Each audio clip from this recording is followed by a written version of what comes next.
Welcome to this episode of the Note Closer Show. As always, Scott Carson jacked up for you today. I've got on this episode another case study to talk about. This one is a performing note, and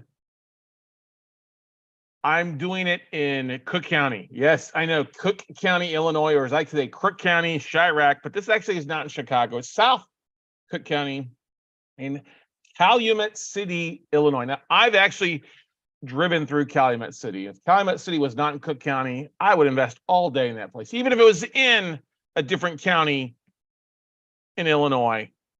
I've bought some stuff in Calumet City and been okay, but it's just, it's still Cook County is so difficult to deal with. But with it being a performing note, this was one that I actually made an offer on, and I want to share with you the deal, kind of the numbers, and the story behind the story. So, how did I get this deal?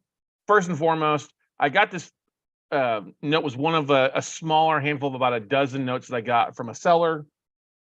He saw my LinkedIn video or a post and reached out to me, and he's like, "Hey, I've got some of these notes. Some of these are performing, a couple are non-performing. You might be interested." And I was like, "Okay, let's take a look." So he sends me over this one. I take a look at it. I'm like, "Oh, it's not so bad." I, of course, Google it. The photo shows this nice little, pretty common Calumet City brick, four-side square brick home. Not the biggest of homes, but it is a lot of pride of ownership. This is a current photo of the property. I was actually excited to see that when I Googled it on Google. It showed actually an April photo of this year, actually. So it's pretty relatively soon. That's always exciting when you see some pride of ownership. You see some landscaping. You see stuff that looks really nice. The neighborhood is nice. For being South Cook County, is actually a decent area, not like Southside Chicago. But give you some numbers on this one. It's performing. It originated in March of 2005. It's a 30-year mortgage at $114,000 balance. Okay. Of course, we know what happened in Chicago. A lot of values lost. Difficult time there for it. Current UPB, unpaid for the balance, is just 54. Okay. 54,112. The interest rate is a modest 5.5%.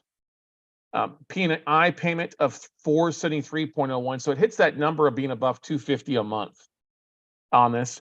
And if it's being a 30-year mortgage, it's going to expire in 2035, which means we've got another 11, 12 years, just under 12 years of payments, which is still plenty of good interest coming off of that.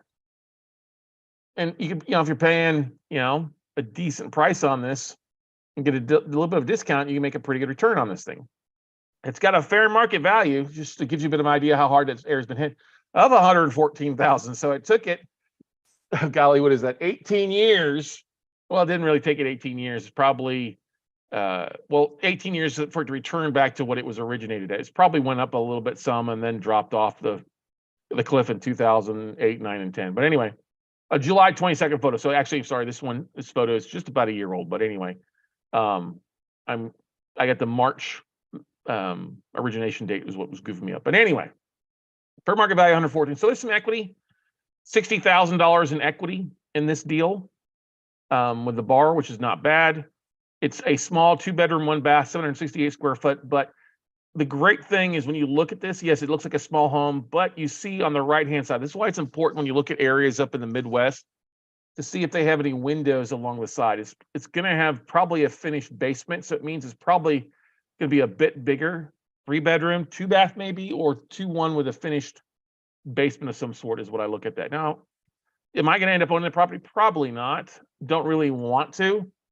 And I don't think I really would expect to because of the equity in the deal and the fact that they're on time. 144 payments remaining.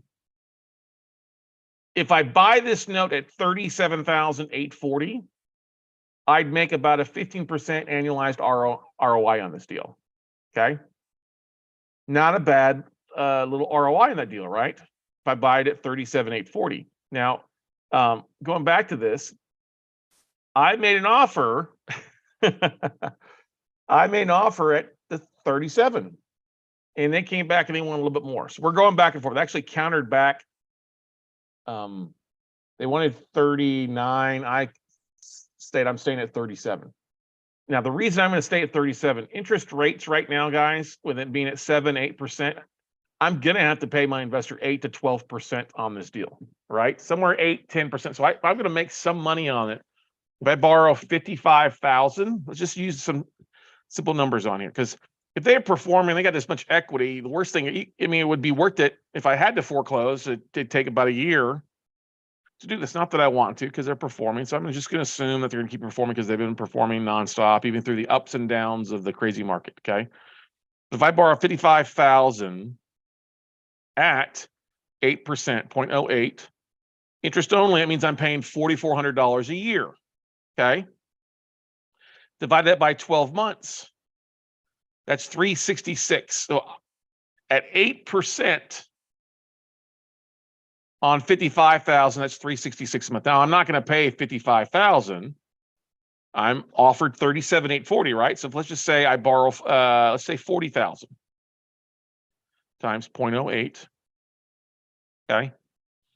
That's 3,200 a year. Divide that by 12.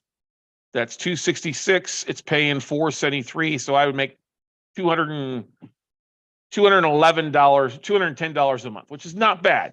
That's the minimum I want to look for in getting. Now, if I can get that at a cheaper interest rate, that's even better. But the great thing about this is I buy this at 37,840, and they do default. They do stop paying me, which I doubt they would. It's still $17,000 between when I'm buying the note at and what the unpaid balance is. Of course, if they stop paying, there's going to be some obviously back payments that go into legal balance and stuff like that. But that's still enough. If I have to foreclose, I'm still going to make, 10 grand, 10 to 15 grand if I have to foreclose on this deal. Not that I would ever expect it because they've been paying on time. Now, one big caveat is I want to know who the servicing company is, because not all servicing companies are related. They've not told me that. They've not disclosed that, but they do say it's with third-party servicing. So this could be a pretty decent little deal. Now, if you're paying, like I said, if you wanted to figure out what you'd be making, 473.01 times 12 months is 5676. If you divide that, let's just say 40,000 of what you borrowed, that's a 14.2 ROI to you if you're using your own money. Now, why I round it up to 40? Because I always like to round it up to 40. You pull a little money in the back. I haven't checked if taxes are owed, but taxes are paid on time for the most part on these. I honestly can't remember if taxes are due, but I don't think they were. I do believe that actually taxes and insurance were escrowed in this deal. When I go back and look at it, that's why I didn't put it in here, because it was escrowed. If it wouldn't have been escrowed, I would have put it in here. But that 473 is just principal and interest. So that's the great thing. Could you potentially, are you going to get refinanced out of this? No, because at 5.5%, that's 2 points, 3 points cheaper than what they're at right now. This is a note you put in and hold on to it for a period of time. All right. And you're going to make a decent return on this, whether you're using somebody else's money now. The thing is, are they paying down that principal? Yeah, I'd hold on to this for 3 years for cash flow and then sell the note off to an IRA investor, or let my investor cash me out for cash flow. Or if they want to, I'd say, give me 5 grand and you can buy that note. So if you're interested in something like that in yourself and say, hey, Scott, I'd like to buy this note from you. Okay, great. 37,840. Let's just do that. Let's say, so 473.01 times 12, 5676. Divide that. If I'm going to pay 37,840, but I want $5,000 wholesale fee on this, that's 42,840. That's a 13.25% ROI to an IRA investor. So if you're looking to make 13% on your money and put it in an IRA that's going to pay for the next 12 years, this is a deal for you. Performing, servicing, got some equity. Yeah, 42, you still got 12 grand in equity between the unpaid balance and what you're paying and costs, and you're rock and rolling, making, it's hard to make 13 and a quarter. And great, there's some equity.